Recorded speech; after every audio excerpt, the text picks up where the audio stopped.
nos concede quanto se faça necessário ao êxito. Tome iniciativa.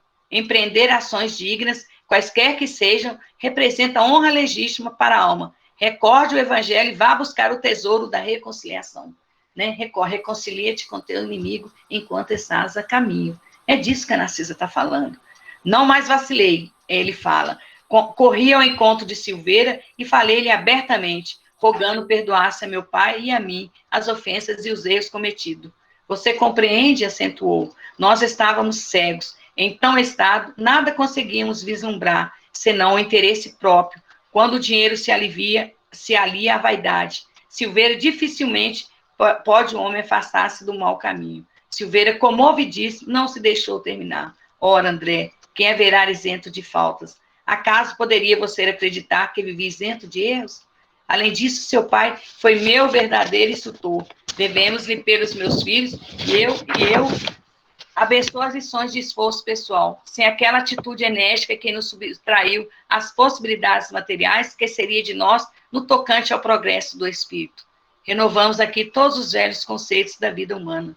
Nossos adversários não são propriamente inimigos, e sim benfeitores. Não se entreguem a lembranças tristes. Trabalhemos com o Senhor, reconhecendo o infinito da vida. E fixando emocionados meus olhos úmidos, afagou-me paternalmente e rematou. Não perca tempo com isso. Breve quero ter a satisfação de visitar seu pai junto de você. Aí o André faz o último comentário, ele fazendo uma introspecção. Abracei-o, então, em silêncio, experimentando alegria nova em minha alma. Pareceu-me que num dos escaninhos escuros do coração se me acendera divina luz para sempre. Para sempre. Então, é isso que o Bacelli fala, né? Olha aí, quanto tempo. E se ele não tivesse encontrado com ele, ele ia lembrar dessa dívida? Como que a misericórdia divina nos proporciona ferramentas para que a gente possa resgatar, né? Porque no livro No Céu e Inferno, o que lá está falando? Né? Quais são as condições para a gente, diante de algo, de um prejuízo? Quais são as 3 condições? Ele fala que é o reconhecimento, né? Deixa eu pegar meu livro, são tantos livros, gente. Ele fala que é o arrependimento, a expiação e a reparação. André passou por essas 3 fases, né? Ele arrependeu, ele viu o mal que ele fez, a expiação foi uma expiação íntima que ele passou, e quando a gente pede perdão a Deus, alguém de algo que a gente fez, a gente traz luz para a nossa vida, mas nós temos que fazer a nossa reparação. Não tem como só pedir perdão a Deus sem fazer a reparação. Então, foi um momento único na vida de André Luiz, né? Que ele pôde praticar essas 3 condições que está lá no Código Penal da vida futura, onde está bem explicado para a gente como que é essa condição de crescimento para nós. Sem essas condições, a gente não repara. A gente não chega na reparação, se a gente não arrepender. E ainda tem o remorso que é na frente do arrependimento, que é um outro tema para estudar, né? Remorso e arrependimento. Então, como que a gente precisa um do outro, né?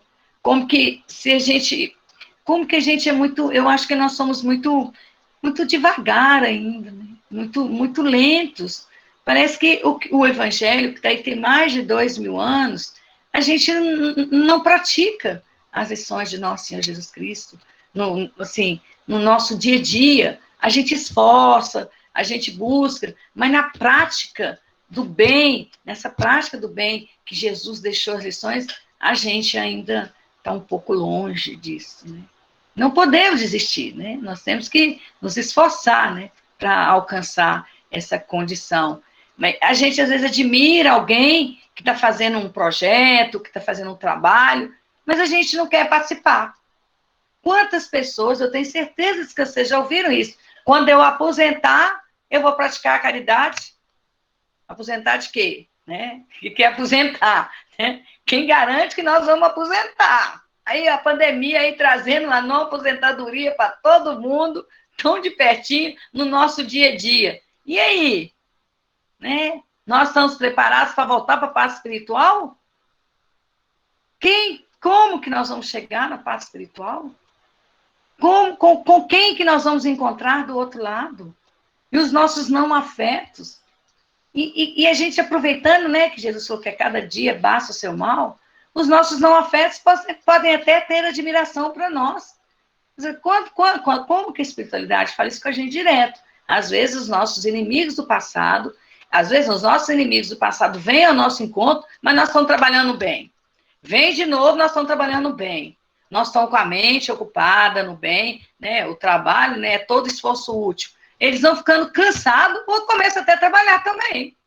Quantos espíritos que desistem de nós porque não conseguem, como não estou falando de nós, todo tempo, 100%, não, né, gente? Isso é difícil.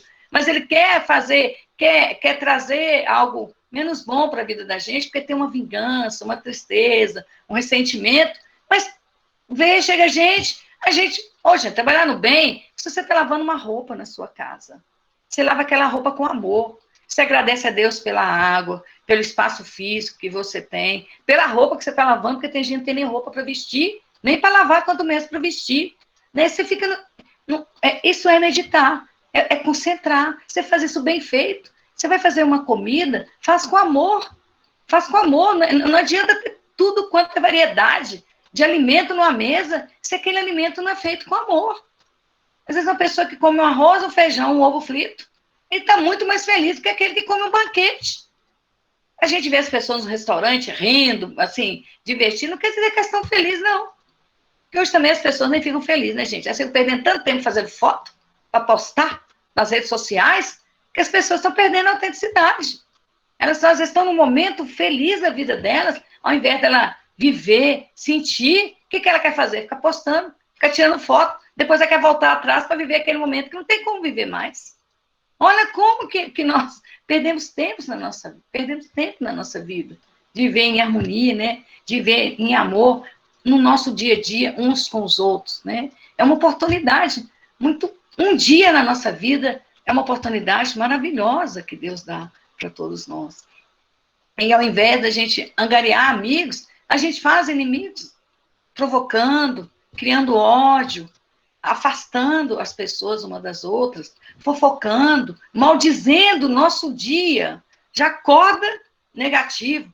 Quantas pessoas, o que eu li ali no início, além da gente ter, quando a pessoa tem ressentimento, mágoa, ela intoxica o ambiente. Como lidar com uma pessoa tóxica? Tem hora que a gente tem que afastar, manter distância psíquica dela também, fazer prece, né? Pedir ao Pai que tenha misericórdia dela, mas nós temos que ter o nosso caminho também. Nós não podemos permitir que o outro controle a nossa vida, né? Que o outro, com a sua amargura, com a sua tristeza, com o seu ódio, né? Possa contaminar o nosso dia a dia. Tem uma frase que fala que a gente não pode impedir que aves de rapina voem sobre nossas cabeças, mas nós podemos impedir que façam ninhos. Esse controle é nosso, não é do outro. Porque quando a gente está mais infeliz, a gente transfere, né? É muito fácil você transferir para o irmão, para o marido, para a esposa, para o patrão, para o chefe, os seus insucessos, né? A sua infelicidade, o motivo de você não progredir, motivo de você não crescer. É muito fácil, é muito cômodo isto. E se a gente ficar nessa posição de vítima no nosso dia a dia, nós não vamos viver o que a gente veio viver aqui na Terra, né? Nós temos que ser mais transparentes, né? Nós temos que ser cristãos mesmo. O Evangelho é o livro mais lindo que eu conheço, é o Evangelho de Nosso Senhor Jesus Cristo. Ele tem lições, assim, que a gente, cada vez que você lê uma lição do Evangelho, você fala, nossa, isso estava aí, eu não vi. Isso depende do nosso grau, né? A gente vai, à medida que a gente vai buscando mais, a gente vai desenvolvendo, a gente vai tendo um olhar, né? Olhos de ver e ouvidos de ouvir. Esse poder de mudança, o Evangelho é capaz de fazer em todos nós. Mas não é só ler o Evangelho, não é só a instrução, é o conhecimento. E como que a instrução vira conhecimento? É através da prática. Porque não adianta também a gente ficar lendo Evangelho, e não fazer nada. Ficar só com o livro na mão, ficar decorando versículo, decorando isso, decorando aquilo. E a vivência? Como que nós vamos melhorar se a gente não tiver vivência com o outro, né? Como que nós vamos progredir desse jeito? Nós não vamos progredir. O espírito não retrocede, mas ele estagna, né? O espírito fica parado. Claro que Deus tem toda a sua... Deus é o gestor, né? Ele tem como nos fazer movimentar. Nós não vimos lá na história do mal? Não colocou a orelha... Não, Jesus poderia ter reposto a orelha dele. Ele não repôs para tirar ele do caminho do mal. Mas ele não viu isso. Ele não viu isso. O Silveira não falou, nessa lição que a gente falou, que o pai dele não foi inimigo dele.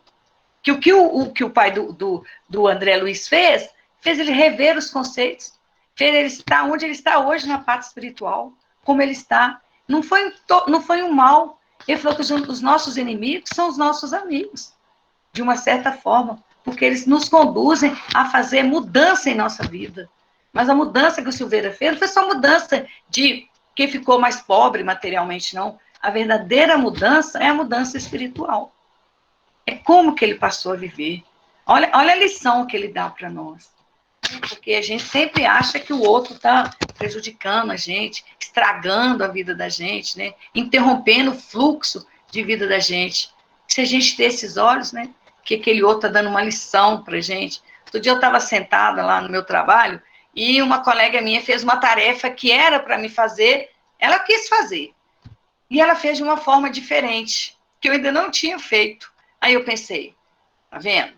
Às vezes a gente não percebe como que o outro trabalha, e agora, depois que eu vi ela fazendo essa tarefa, eu já estou fazendo diferente.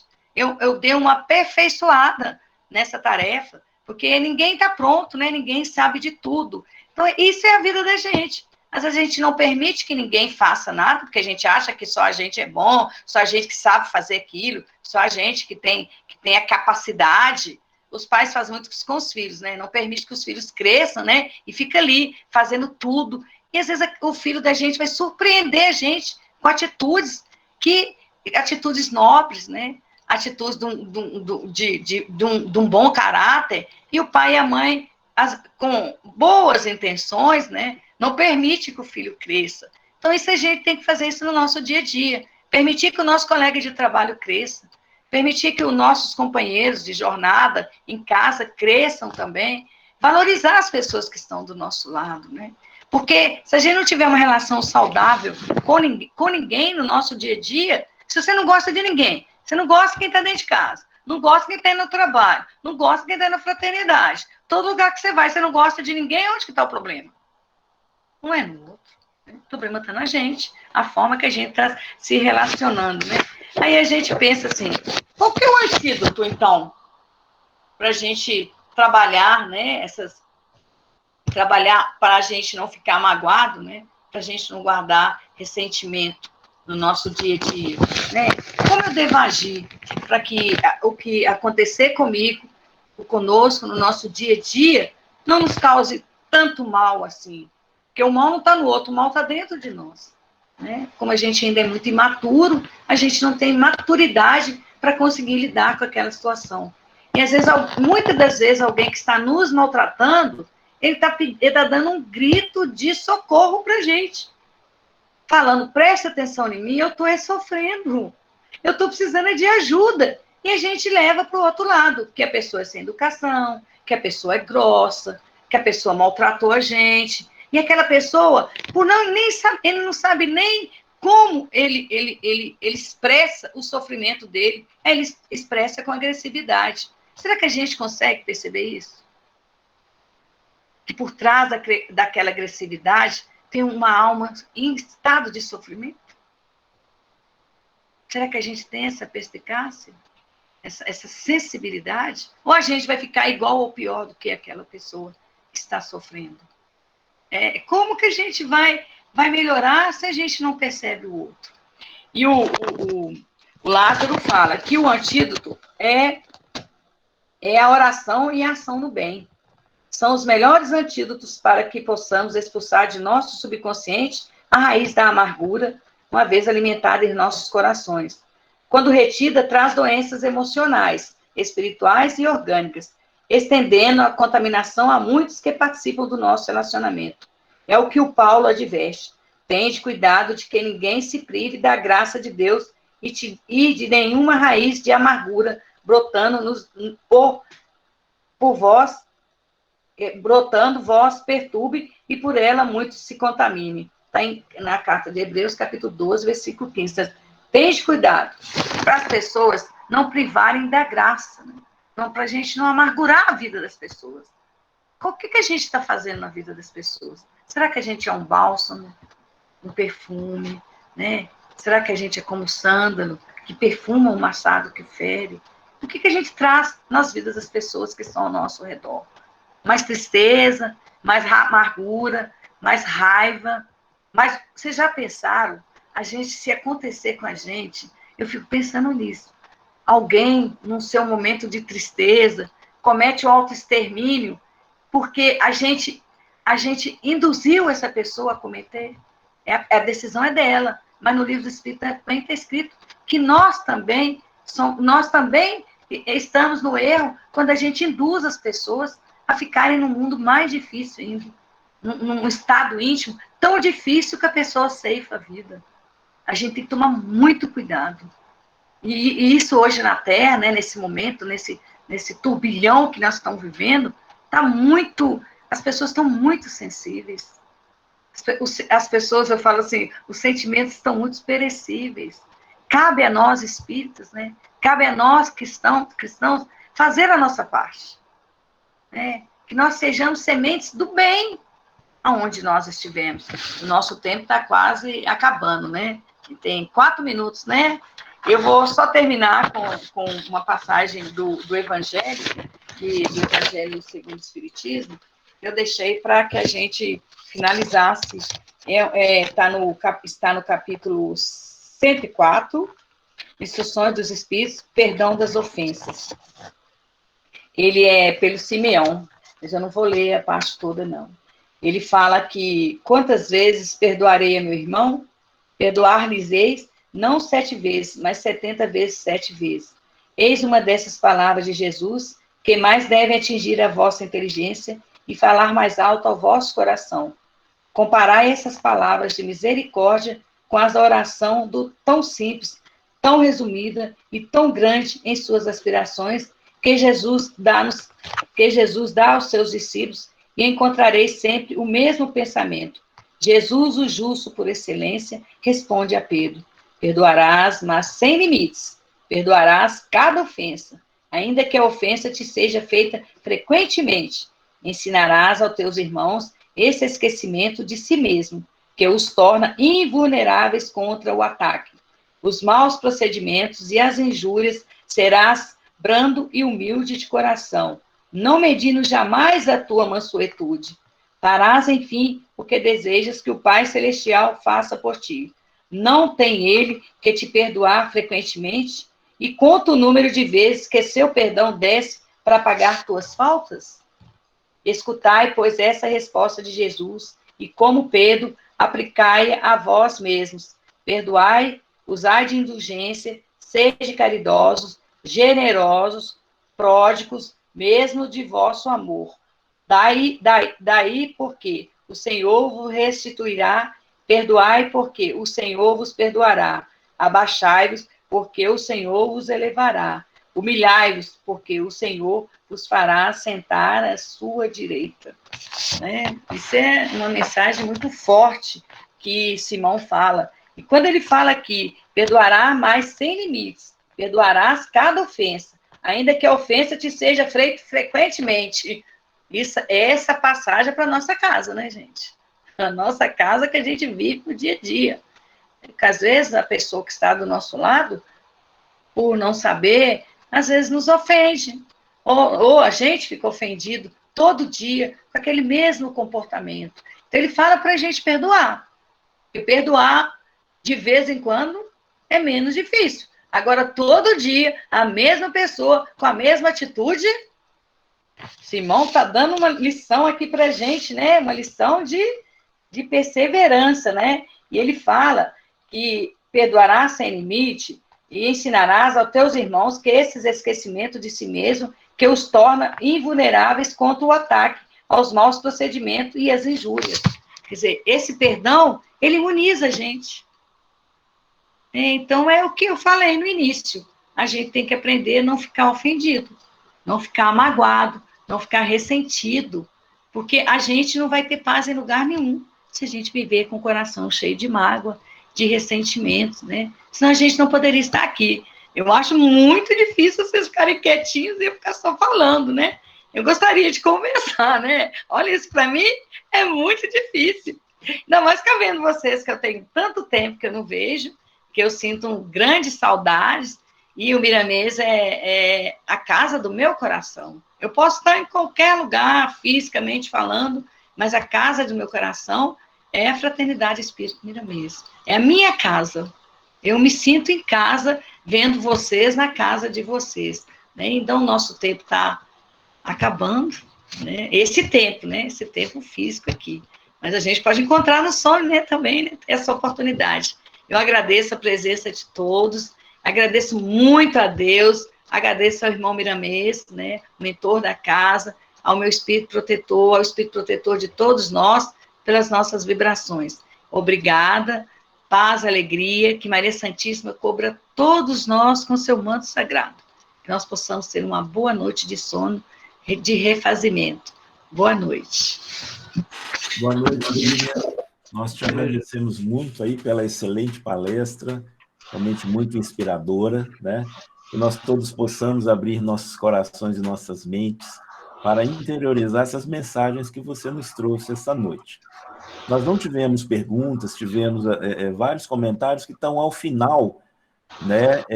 E aí você pode ler, né? Para ver aí a participação das pessoas. Mas eu, como nós temos já encerrou, eu vou pedir aí o seu Mendes que já possa fazer para nós a prece musical de encerramento, seu Mendes. Por favor.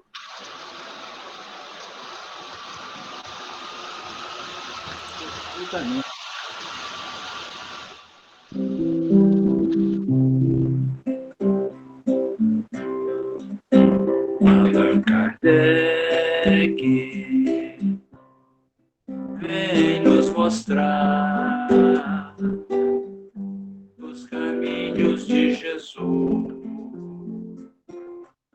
O Evangelho nos ensina, o amor e a caridade nos conduz.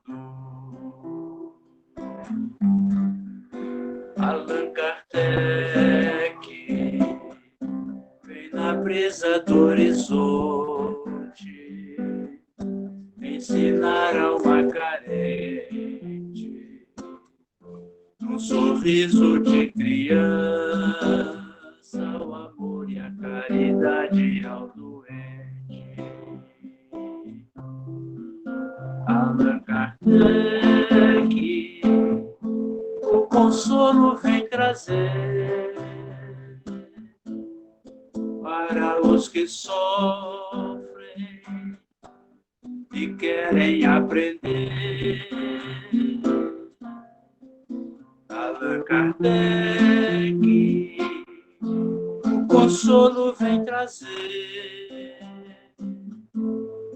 para os que sofrem e querem aprender.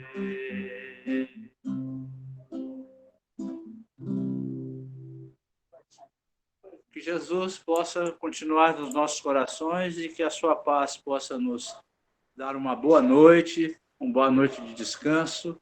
Que Deus nos proteja a todos. Boa noite a todos. Agradecemos a presença de todos, né, que aqui se conectaram.